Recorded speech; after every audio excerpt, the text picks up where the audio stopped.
je serais tenté de te dire oui et non.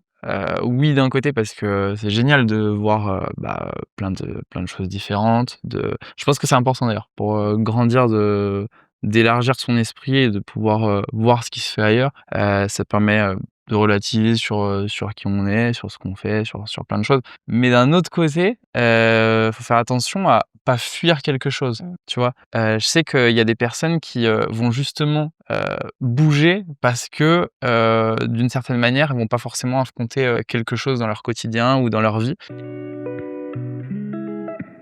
Bienvenue sur Le Fil Média. Aujourd'hui, on accueille Léonard dans Le Fil Rouge pour interviewer une personnalité, un parcours de vie. Et puis, on va démarrer. Léonard, est-ce que tu peux nous en dire un petit peu plus sur toi, te présenter, etc. Bah, déjà, salut Emma, je suis trop content d'être là. Pour ceux qui me connaissent pas, du coup, je suis youtubeur. Je fais des vidéos depuis que j'ai 11 ans et voilà, en ce moment, je fais des vidéos qui sont très axées voyage, et puis, je pense qu'on va pouvoir parler de tout ça aujourd'hui. Trop bien. Est-ce que tu peux me dire quel a été le voyage que tu as vécu justement qui t'a marqué en termes de, par exemple, de tradition, de bien-être j'ai quelques idées en tête, mais j'aimerais bien voir. Tu vois, déjà, le premier truc qui me vient en tête, c'est l'Asie et je pense particulièrement le Japon parce que c'est un pays qui est quand même, hyper ancré, là-dessus et il y a un truc que j'aime bien d'ailleurs au Japon, qui est un peu une philosophie de vie, c'est, l'ikigai.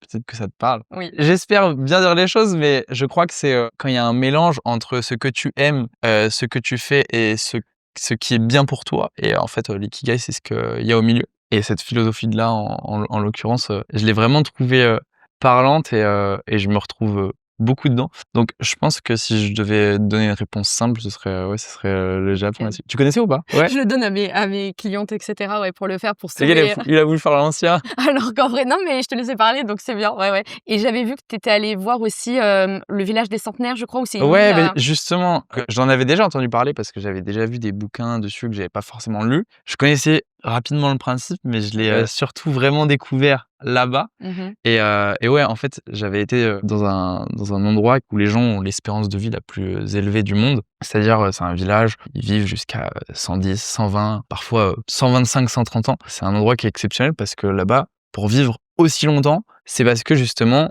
ils ont cette philosophie de vie qui est l'ikigai et c'était hyper intéressant de voir, comment c'était et eux, en l'occurrence, tu vois, ils jardinent beaucoup, ils sont très connectés, à la nature, ils vont manger des produits qui sont pas transformés. Ces produits-là, ils vont les pêcher eux-mêmes ou alors ils vont faire, de l'agriculture eux-mêmes. Enfin, c'était hyper, Une vie, intéressant. vachement plus simple, et je sais que en fait, c'est un des pays qui ne consomme pas de produits laitiers, donc en fait, c'est pas des produits inflammatoires et c'est très légumes, très poissons, et c'est ce pourquoi, et puis ils se regroupent beaucoup entre vieilles personnes, Ouais, entre mais guillemets. l'aspect social justement, Ouais. il est hyper important, dans tout ça et ces mêmes personnes âgées-là, tu vois, je sais pas, quasiment tous les jours, elles se retrouvent, entre elles et C'est trop cetera. mignon. Tu te dis: «C'est trop, Des voilà, petits c'est vieux trop». qui se retrouvent et qui font, je sais pas, du potager, enfin, c'est trop chou. Oui, OK, vraiment, trop vraiment, bien. vraiment. Merci beaucoup. Est-ce que tu penses que pour toi, voyager, c'est aussi une forme de soin, pour se soigner? Alors, je serais tenté de te dire oui et non.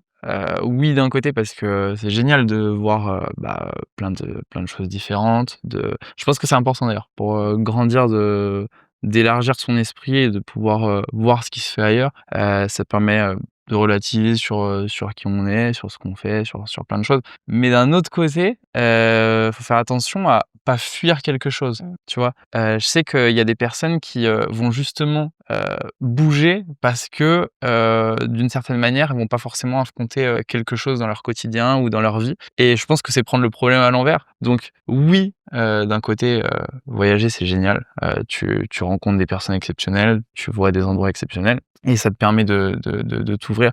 Mais de l'autre côté, il faut faire gaffe que ce soit pas juste, une quête perdue, sans sens qui t'empêche juste d'affronter quelque chose qui devrait, Être travaillé de suite ouais, peut-être, exactement. Tu d'accord là-dessus ou Je pas? suis d'accord, j'attendais de voir ta réponse, mais je voulais rebondir sur ça. J'ai une copine, par Putain, je exemple. suis Gandhi aujourd'hui, Je j'ai des trucs de ouf. de ouf, mais en fait, si tu veux, j'ai une copine, elle est partie en Australie pendant, 5-6 ans, et quand elle est revenue, elle m'a dit: «Tu sais, Emma, honnêtement, je suis partie parce que, dans ma famille, ça allait pas», et elle voulait fuir, et aujourd'hui, avec du recul, avec plus de maturité, plus d'expérience de vie, elle a envie de se rapprocher de sa famille et de travailler, entre guillemets, sur ses traumas, donc c'est pas une solution. Voyager, voir d'autres choses, d'autres cultures, s'ouvrir, bien évidemment, mais travailler sur soi, Ah mais tu pas complètement. besoin d'aller en Asie dans un Com ou en Inde, complètement. faire un ashram, voilà. C'est ça, en fait, ça dépend ce que tu veux. Est-ce que Mmh. c'est pour travailler sur toi ou est-ce que c'est pour est-ce que c'est pour, cacher un problème, fuir un problème,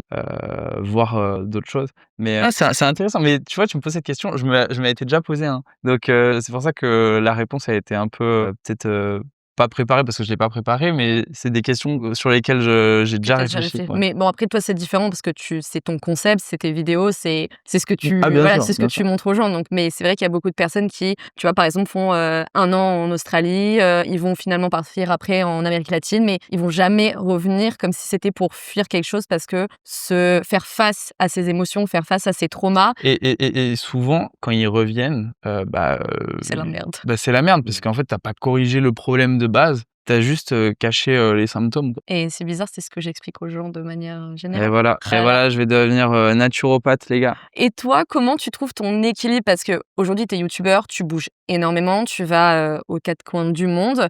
Comment toi, tu arrives à prendre soin de toi malgré, tu vois, enfin, des horaires, décalés, des pays différents, un rythme différent, enfin? Et ben écoute, j'ai du mal. Non, en vrai, ça va. Je dirais que ça va.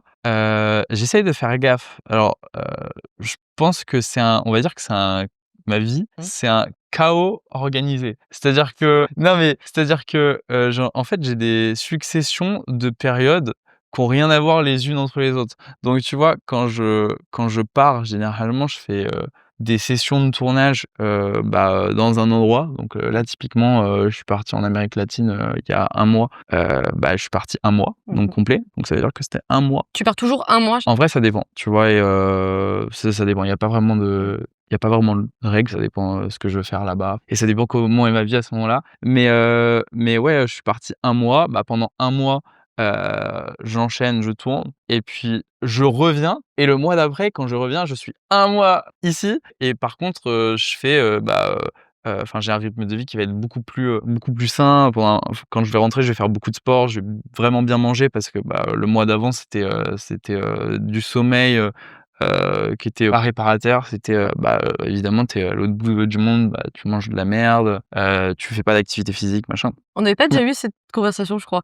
On a déjà eu, sur, Je sais plus, soit c'est possible. je crois qu'on avait dit, soit tu fais un excès pendant 3 semaines, mais après il faut que tu sois clean et Bon, un peu mieux après, attention, hein, quand je dis excès, ça oui, va, hein, tu vois? Je suis pas là à prendre, je sais pas quoi, machin. Non, non, quand je dis excès, c'est juste excès, plus, je vais avoir une vie régulière pendant X temps et puis après je vais avoir une vie très régulière pendant X temps et en fait, j'enchaîne des périodes comme ça et ça me permet de, entre 2 périodes intenses, mmh, d'avoir un rythme de vie qui va me permettre de récupérer, et puis je pense que c'est comme ça que je m'y retrouve. En tout cas, actuellement, ça marche. Ça marchera pas toute ma vie, spoiler, mais on verra après. Voilà, actuellement, c'est, ce que j'ai trouvé pour bien tenir le rythme et je pense que ça fonctionne. trop bien. Et est-ce que tu peux me parler de la boxe et des ventouses aussi que tu fais de temps en temps? Ouais, alors la boxe, c'est un sport que je trouve hyper intéressant parce que je trouve que ça c'est presque un parallèle avec la vie, et j'aimais bien, dire ça quand je parlais de ce sport. C'est en gros, dans la boxe, là je parle de la boxe anglaise, mais en vrai c'est le cas avec, tous les sports, de percussion, boxe française, boxe thaïlandaise, bref. Tu reçois des coups et tu en donnes et en fait, quand tu reçois des coups, tu dois accepter ces coups et c'est un truc que j'avais du mal à faire au début quand j'ai commencé ce sport. Mmh. C'est-à-dire que, quand, il y a quelqu'un en face de toi qui arrive et qui te met une patate et non mais c'est vraiment Mais je ça vois peut la paraître scène, mais cru mais c'est vrai OK. et il faut que tu acceptes, tu vois? Faut pas que tu, Ouais, tu que sois, faut pas que ouais, tu vois? Faut pas que tu fermes les yeux, que tu, baisses la tête, machin, parce que, en fait, juste ce qui va se passer, c'est que tu vas quand même prendre le coup, Mmh. sauf que tu vas pas voir arriver le deuxième et le résultat va être le même. Donc, c'est un peu comme ça pour moi, dans la vie, c'est, quand tu prends un coup, il faut ouvrir les yeux et Faut avancer. alors ça fait mal, hein, bien sûr, Mmh. ça fait mal, parfois on n'y arrive pas, parfois on y arrive, mais en tout cas, c'est ça que je trouvais intéressant dans la boxe, c'est que, il faut accepter la percussion et puis, accepter aussi de un sport que j'ai découvert, tu vois, il y a 1 an et demi et au début, j'avais du mal par rapport à ça. Mmh.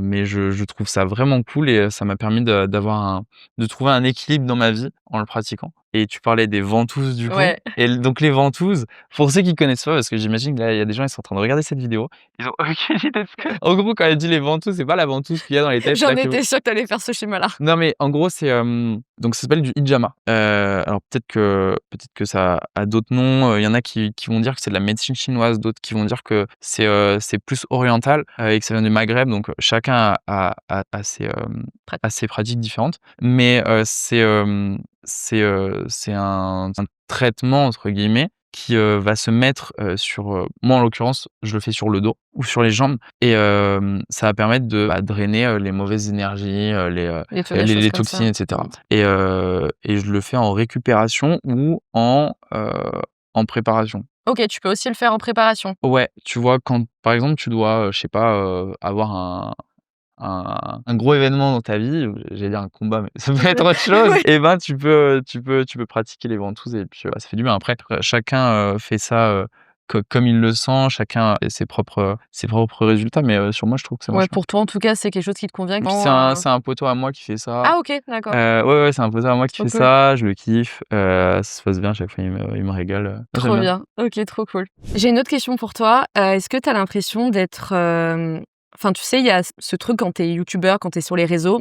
Tu gagnes combien? Mais Aucun rapport. non, non, pas du tout, C'est ça la question. tu gagnes combien, Léonard? Non, sincèrement, vraiment, c'est que, tu vois, il y a ce truc de course au contenu, de Mmh. toujours faire mieux, de toujours être plus performant, de même au niveau de tes stats sur YouTube, enfin, de toujours faire mieux, de toujours proposer même des choses un peu plus, what the fuck, parce que des fois, tu fais quand même des contenus, où tu te dis: «Mais pourquoi il allait faire ça?» Genre les sables mouvants, je sais What? pas. Les sables Ouais, mouvants. putain, les sables mouvants, Ouais. mais justement, j'avais vu ça, je fais: «Mais qu'est-ce qu'il fait?» Et je trouve que c'est hyper cool, mais du coup, comment tu arrives à trouver, comment dire? Un équilibre sur ce que tu fais, bah, ça te plaît et en même temps, ça plaît à ta communauté, mais en même temps, tu grandis avec ta communauté. Donc tes envies changent, mais ta communauté, elle grandit avec toi aussi. Bah, déjà, là, tu parles d'une vidéo qui date d'il y a plus de 2 ans Mmh. et je pense qu'en grandissant, tu cherches du sens à ce que tu fais, tu vois? Donc, ce que j'ai fait il y a 2 ans, je le ferai plus forcément maintenant. Mmh. Ce que j'ai fait il y a 5 ans, je l'aurais pas forcément fait il y a 2 ans. Donc tu as une évolution déjà dans le contenu que tu fais. Moi, quand j'ai commencé YouTube, j'avais 11 ans. Donc, à 11 ans, Oui, ce que je mais voulais faire, c'était, faire des petites vidéos sur Minecraft, tu vois? Et les choses que j'ai faites, elles ont évolué avec le temps et au bout d'un moment, arrive, un phénomène, je pense, qui avec l'âge, c'est que tu vas chercher du sens à ce que tu fais. C'est pour ça qu'aujourd'hui, je vais beaucoup plus aller, juste découvrir le monde parce que c'est des choses que j'aimerais faire même s'il y avait pas, YouTube. C'est-à-dire OK. que, j'aimerais, pouvoir, aller, découvrir, comment ils vivent, les petits centenaires, comment ça se fait qu'ils vivent autant de temps. J'aimerais, pouvoir, comprendre, comment, je sais pas, en Colombie, il y a tel phénomène enfin, aujourd'hui, mon contenu, il va être en fonction, OK, de ce qui va marcher, mais également de est-ce que oui ou non, je vais avoir un intérêt, pour ça? Et si, ça remplit que un de ces 2 facteurs, juste je vais pas le faire, tu vois? Parce que, évidemment qu'on est dans un monde où aujourd'hui, tu vois, je sais pas, par exemple, la mode, ça va être, de faire, des TikTok où tu fais, des conneries. Tu vois, je l'ai fait, ça a bien marché. Je pourrais continuer, ça marcherait encore bien, mais c'est plus un truc qui me fait kiffer parce que, juste, j'y vois pas une évolution personnelle et du coup, je cible le contenu comme ça et c'est pour ça que, là, tu prenais en exemple les sables mouvants. C'est un contenu que j'ai fait mais qu'aujourd'hui je ferai plus. Est-ce que, même si tu as déjà fait l'expérience dans une vidéo, il me semble, est-ce que tu pourrais Quoi vivre qu'en fait, en vrai, je le ferais, ça va. de D'aller quoi? dans des sables mouvants, ça Tu va, pourrais c'est bah, ça gaulerie. va, c'est Oui, gaulerie c'est en vrai. gaulerie, c'est Je gaulerie. sais pas pourquoi. Ouais, j'ai dit: «Bah, ça va en vrai, c'est drôle». Non, c'est gaulerie. Je le ferai pas, je t'observerai, mais je regarderai et puis j'appellerai les pompiers s'il y a un problème. Il me semble que tu avais déjà fait une vidéo comme ça, mais est-ce que tu pourrais vivre sans réseaux sociaux? Parce qu'aujourd'hui, on est tous dessus, ça crée beaucoup d'anxiété, beaucoup de dépression chez les jeunes, même chez les adultes, mais tu vois, il y a un truc de Vivre sans réseaux sociaux ou ou vivre genre sans techno? ah non, vivre sans réseaux sociaux, technologie, non, là, juste réseaux sociaux. Je sais pas, ouais, chiant, mais ouais, je peux, mais enfin, combien de temps? Ah ouais, combien de temps? Bah, je sais pas, est-ce que pendant un mois, tu pourrais te passer, tu vois, de réseaux sociaux, de pas, scroller, de pas aller voir, ce que les gens font, les vidéos YouTube, tout Bah, ça? Je pense que dans tous les cas, tout le monde peut parce que, en vrai, c'est pas un truc de ouf non plus, tu vois? Ou est-ce que toi, tu le Mais vois avec ton visage, enfin mais avec ta pensée? moi, j'aurais aucun intérêt à le faire Mmh. dans ma situation parce que c'est mon taf, donc c'est comme dire: «J non, je vais pas au taf». 2 en vrai, fait chier, ça m'emmerderait, tu vois? OK. Et en vrai, j'avais fait une expérience, où j'avais passé 7 jours isolé et je l'ai grave mal vécu. Parce que je me suis rendu compte que je suis quelqu'un de, extraverti, pas introverti. Extraverti, c'est quand tu puises parce que les gens pensent que extraverti, Mmh. c'est lorsque, tu pas peur de t'exprimer en public et tout machin. Pas du tout. Extraverti, c'est quand tu puises ton énergie des autres, Mmh. et introverti, c'est quand tu puises ton énergie de toi-même. C'est moi. Toi, tu es introverti? Ouais, Bah, moi, pour je me suis recharger, ouais. extraverti. Je pense que ça va dépendre, tu vois? Va y avoir des phases où, en gros, des fois, je vais être extraverti, des fois, je vais être introverti. Enfin, ça va changer. Mmh. Mais globalement, être tout seul, isolé, j'aime pas du tout. C'est une très mauvaise expérience, tu vois? Il y en a, ils kifferaient. Mais si. Moi, c'est vraiment j'ai l'impression que, tu vois? Et je crois que c'est les mots que j'emploie dans la vidéo. J'ai l'impression que être tout seul comme ça, isolé au milieu de nulle part, c'est limite, c'est se rapprocher de la mort. C'est une sensation que je n'aime pas du tout et du coup, fait chier, quoi, je À le m'amuserais pas à faire. le refaire. Et bah, tu vois, c'est fou par ton point de vue parce que de manière générale, enfin, je suis extravertie, mais j'ai besoin d'avoir des moments hyper seuls pour me recharger, du coup, donc introvertie. Et quand tu me dis, moi, tu mets 7 jours dans une forêt, dans un bon, par contre, avec le confort, hein, peut-être, je veux pas être dans une cabane, j'en Non, mais sens rien sans j'avais du confort. non, mais voilà, un petit peu de confort quand même, mais sans réseaux sociaux. Bah, moi, au contraire, j'ai pas peur, comme tu dis, de cette notion de ça te rapproche de la mort. Moi, j'ai l'impression que ça me rapproche de moi. Ah ouais, non, mais pas du tout. Je vais dire un truc, je finis mais en lambeaux Non, et pas mais la voiture, hein. oui, non, mais c'est vrai parce que moi, j'ai l'impression qu'en fait, tu es face avec toi-même, donc ton corps, c'est ta maison. Donc si tu pas bien tout seul, Ouais, mais c'est pas une question de ça, c'est OK, c'est ma maison, mais moi j'ai envie d'échanger avec les autres maisons, tu vois? Genre, il faut j'ai envie échanger d'un quartier, moi. J'ai dans un pas envie quartier, d'être c'est la tout. maison au bout d'une forêt. OK, mais alors pas tout le temps parce que j'ai aussi besoin d'interaction, mais c'est vrai que quand c'est trop, quand voilà, je bosse beaucoup, je fais plein de choses, je réponds des fois pas pendant 3 jours à mes copines et je préfère juste, être toute seule et à me recharger les batteries Mais parce que c'est trop OK, dur. je capte. Mais est-ce que quand tu es toute seule, Mmh. tu vas écouter des podcasts, regarder des vidéos, des trucs comme ça? Ou alors est-ce que non, c'est un silence, c'est toi avec toi-même et tu vas lire des livres? Tu vois, je pensais que du coup, ça m'allait d'être seul, pour me recharger, mais en fait, Mmh. je m'aperçois que quand je suis seul, je suis pas vraiment seul. En fait, je suis seul, mais je vais regarder des vidéos, Mmh. je vais, écouter un podcast ou machin et du coup, c'est pas toi avec toi-même, c'est toi avec une extension et cette extension, en fait, c'est entre guillemets Oui, donc en fait, tu pas vraiment seul. tu pas vraiment seule parce que tu as un appui, d'accord, je comprends. Et maintenant, je fais attention à ça et j'essaye d'avoir des moments où je suis vraiment seul. C'est-à-dire Mmh.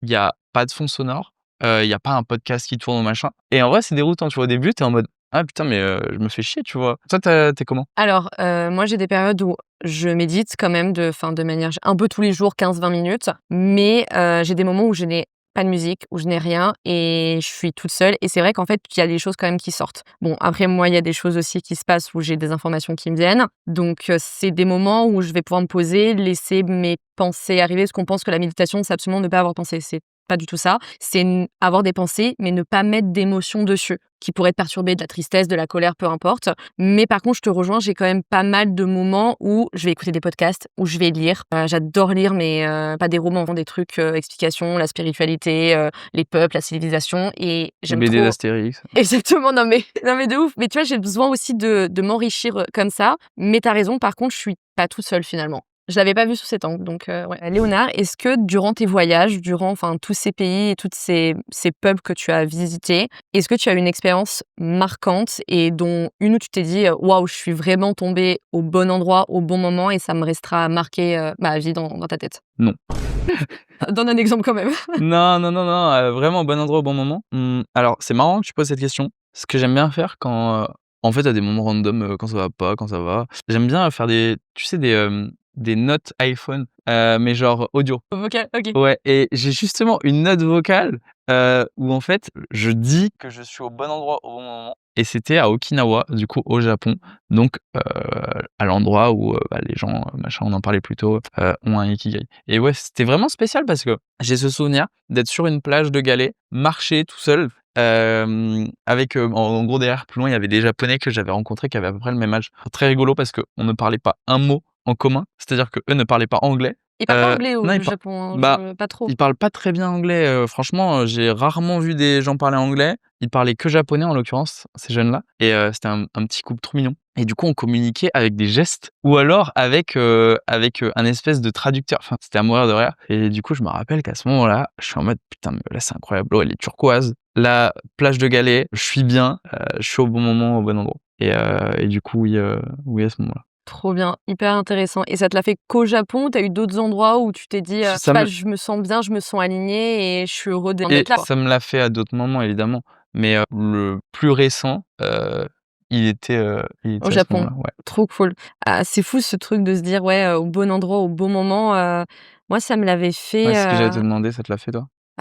ouais, sur plusieurs endroits, mais alors, surtout quand je voyage dans les Antilles et quand je suis allée en Tanzanie, alors pas Tanzanie, mais Zanzibar qui fait partie de la Tanzanie. Quand tu chassais un lion, Ça on chasse pas le roi lion, tu es fou ou j'ai quoi? Un petit c'était Simba? une blague. Quelle est fausse Non, mais rumeur. de ouf, hein. Non, en vrai, c'est vraiment, ça a été une vraie connexion là-bas parce que c'est des peuples hyper gentils et en fait, on s'est liés d'amitié avec, le taxi, enfin le taxi d'hôtel OK, et en fait, on parle avec lui en anglais, tout ça et un jour, il nous dit, «J'aimerais vous emmener dans mon village». Donc OK. tu as plein de gens qui diraient, «What the fuck?» et tout, moi avec ma meilleure amie, je dis: «Tu sais quoi? Viens, on y va». On allait dans une pampa. Je me suis dit: «Oh putain, où je vais? C'est pas possible». Enfin, il y avait rien, tu vois? Rien autour et en fait, on est arrivé dans sa casbah, donc dans sa maison. Ça te fend le cœur parce qu'ils ont rien à part des murs. OK. Vraiment, enfin, c'est assez, quand même, bluffant. Tu sa femme, qui était en train de faire à manger le riz, mais sous une espèce de tonnelle, mais en paille et tu avais les enfants, elles étaient trop belles, toutes voilées et tout et en fait, on discutait avec eux. Ils voulaient même nous proposer des fruits, mais ils ont rien. Tu as l'impression que ce genre de peuple,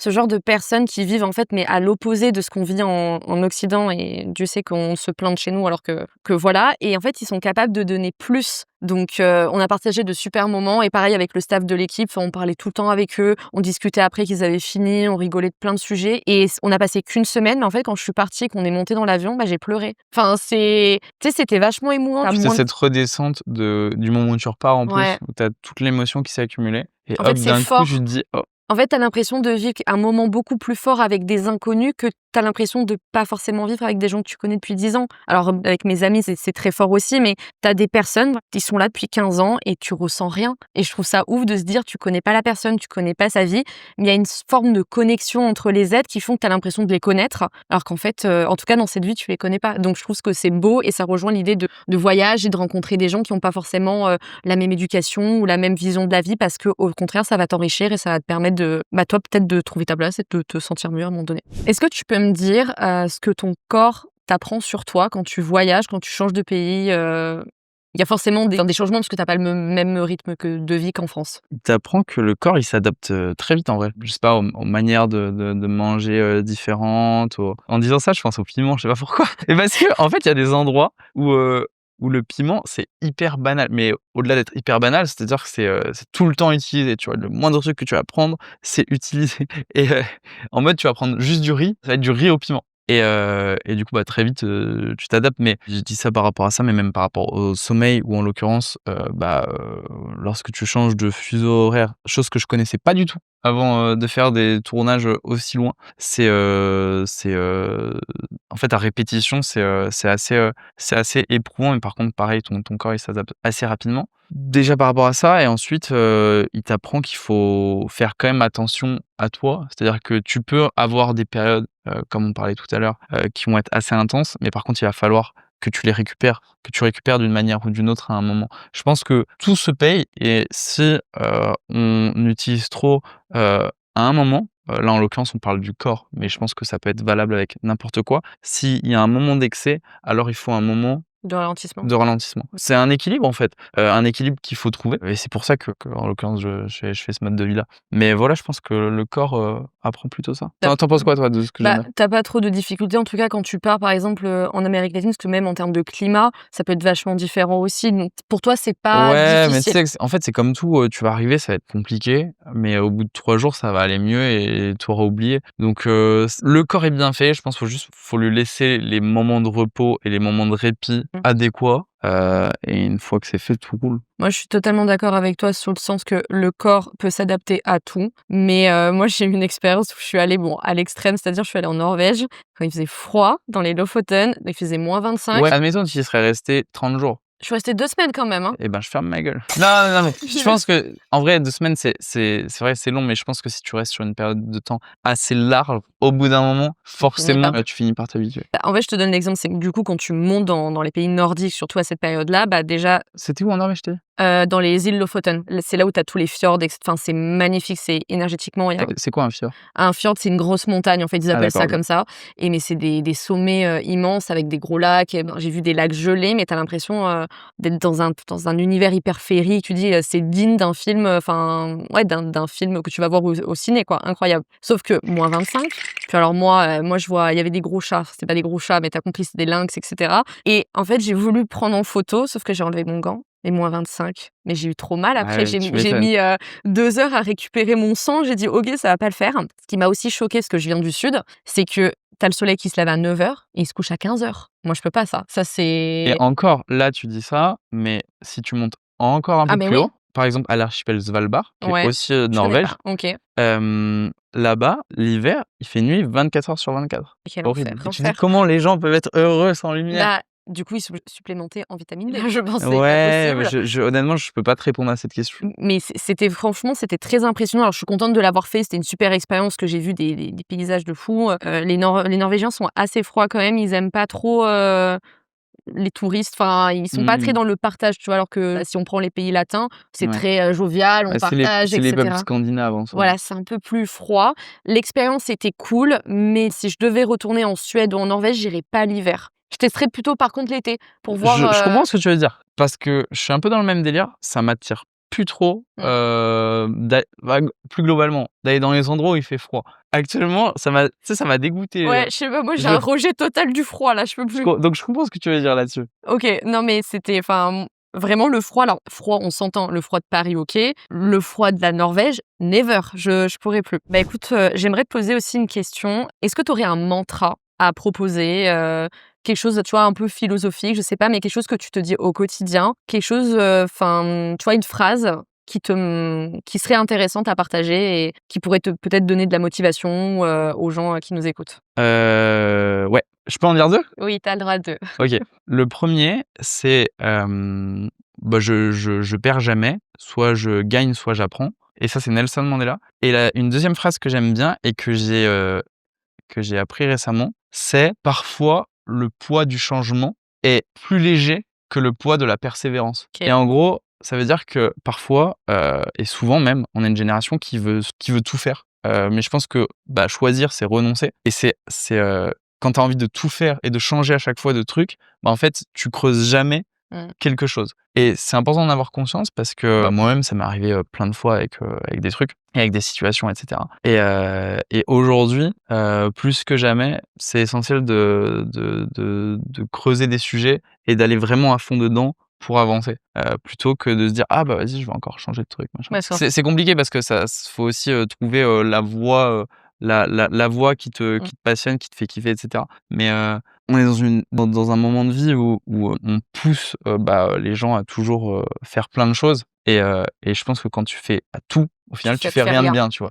Je suis d'accord. On dit que quand tu veux attraper, plusieurs lapins, bah, au final, tu attrapes aucun lapin, donc C'est vrai que à vouloir trop faire, bah, en fait, tu fais rien et si tu vas pas au fond, bah, en fait, tu te spécialises dans rien, tu vas pas, je sais pas, tu prends un sujet, bah, si tu fais juste la surface et que tu changes à chaque fois, je sais pas, est-ce que c'est vraiment est-ce que tu pourrais arriver à être vraiment épanoui dans ça? Tu vas toujours changer? Je pense pas. Donc je pense que alors si tu as 3 trucs différents, ça va, mais si tu en as 10, je pense qu'il y a pas trop d'intérêt, donc je te rejoins. Et ma dernière question, c'est est-ce que tu pourrais me donner un nom, une personne que tu aimerais voir, sur le Fil Média, qu'on pourrait interviewer? mmh, ouais, en vrai, je te dirais, quelqu'un d'assez spirituel, du coup. Spirituel, bien-être, Mmh. qui pourrait, coller en tout cas et que tu aimerais bien, voir, Je te dirais Tristan, un copain à moi qui est, sur YouTube aussi, OK.